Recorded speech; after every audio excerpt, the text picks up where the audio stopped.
The service car is the daily link on the long, dusty road that winds up the valley. A link between the farmers on the rich river flats and those in the far hills. A daily event for the Maoris at the Pa down by the river. The dog that always races it to the bridge. For all who expect to see it go by.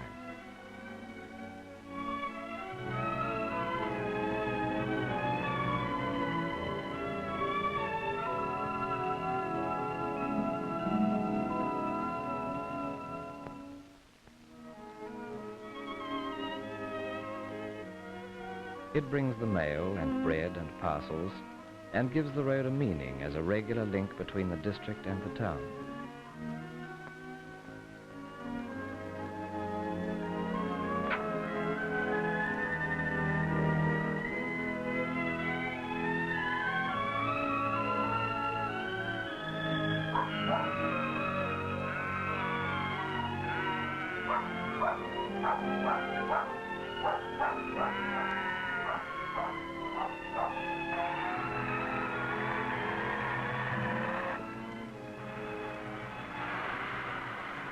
All along the valley, the settlers see the service car go by and expect mail or supplies, a word or a wave.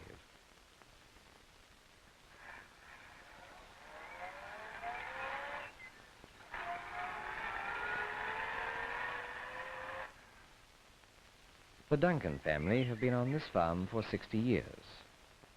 Duncan and his 2 sons run it now, but when their grandfather came here, it was all flax and bulrushes and water and standing bush on the hills.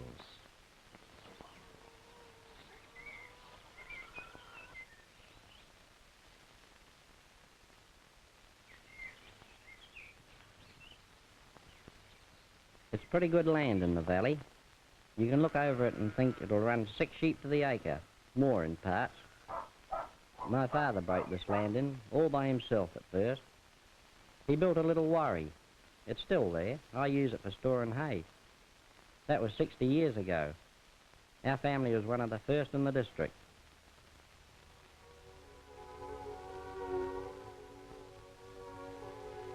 I give a bit of advice to a young chap who bought his place on a rehab loan after being in Tunisia and Italy with the 8th Army. Pretty happy now with his dairy farm. He's doing all right.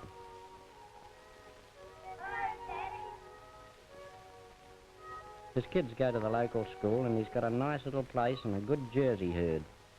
Anybody with land in the valley's pretty comfortable.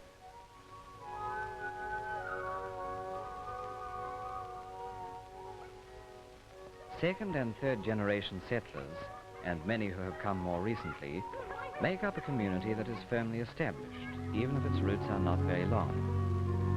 No one is favored with more respect than his own efforts and astuteness and enterprise have earned him. For one man's lifetime covers most of the valley's history as a farming settlement. And in that time he has seen big landowners lose their holdings and smallholders prosper and become wealthy.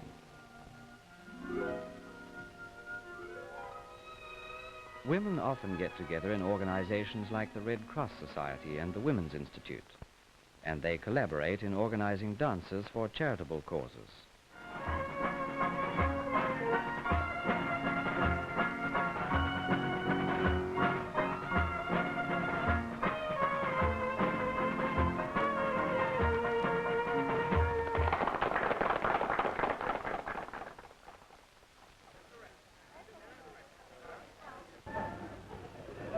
I don't go for this sort of thing much.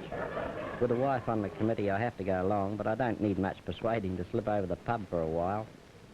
Women like to have a yarn too, over a cup of tea. They meet once a month at the Women's Institute. No idea what they talk about, but they have competitions for making cakes and butter and so on.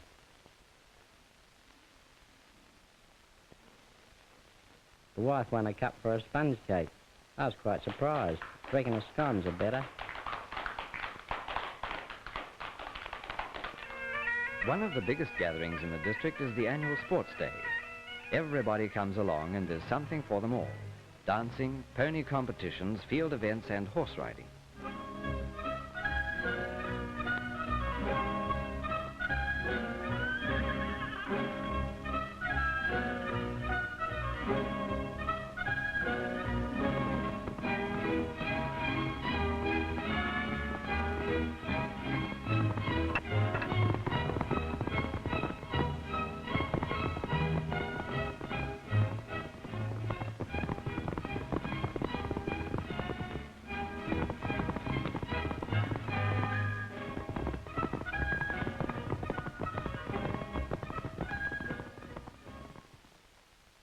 The church is at the crossroads.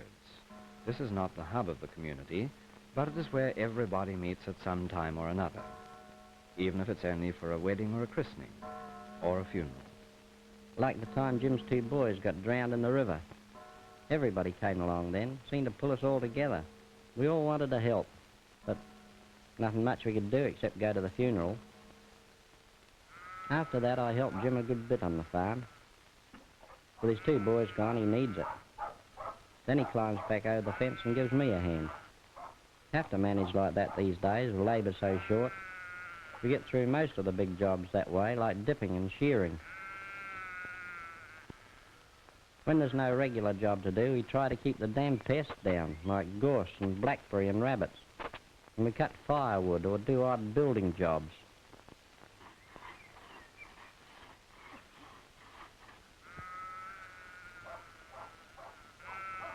We harvest and plough and sow and follow the seasons round. We keep pretty busy. At times I think it'll never change. Just regular jobs each day and each month and every year.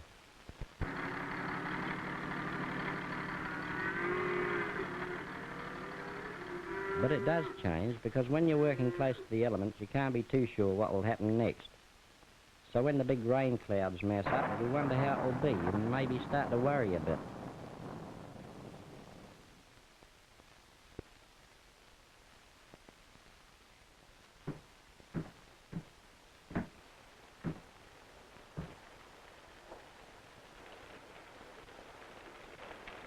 I never seem to see it start raining hard without remembering the big floods 15 years ago, and I wonder how heavy this rain will be.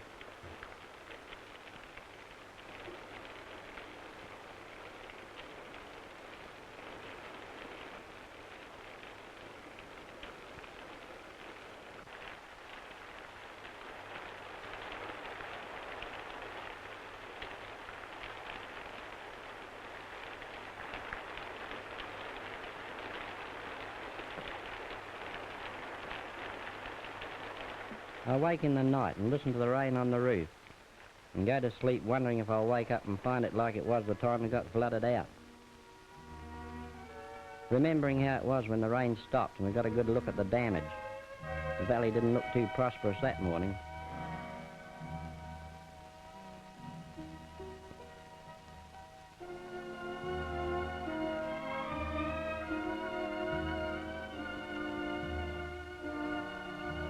But it top-dressed the river flats. Rich, loamy mud with the grass 6 inches below. Mud from the hills round the valley. I realise that nothing is regular in farming this land. We don't know enough about it yet. It's just as much a fight as it was for my old man to drain it and clear it. And I reckon my kids will still be learning when I'm part of it.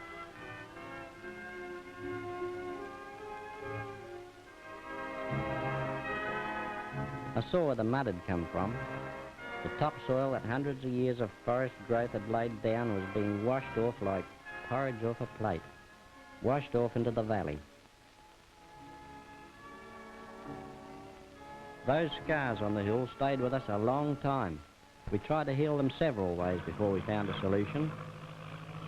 Aerial top dressing and sowing has meant the rehabilitation of thousands of acres of hill country in New Zealand.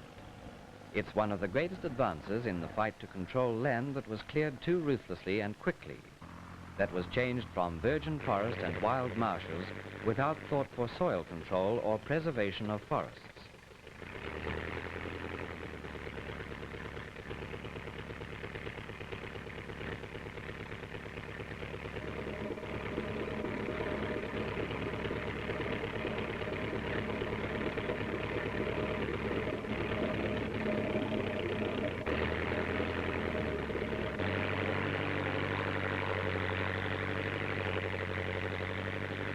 Small aeroplanes fitted for top dressing are familiar sights in back paddocks. Men work feverishly to keep the hopper filled with superphosphate and grass seed, for the plane will be back to be replenished every 2 minutes.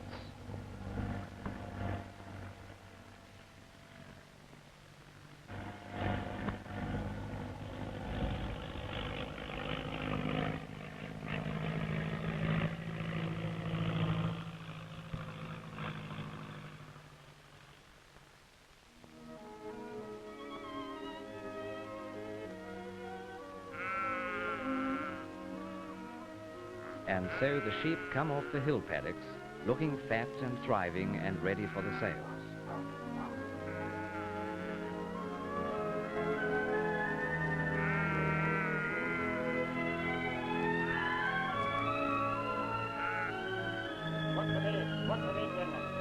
The valley settlers are descendants of men who came from England and Scotland to establish new communities.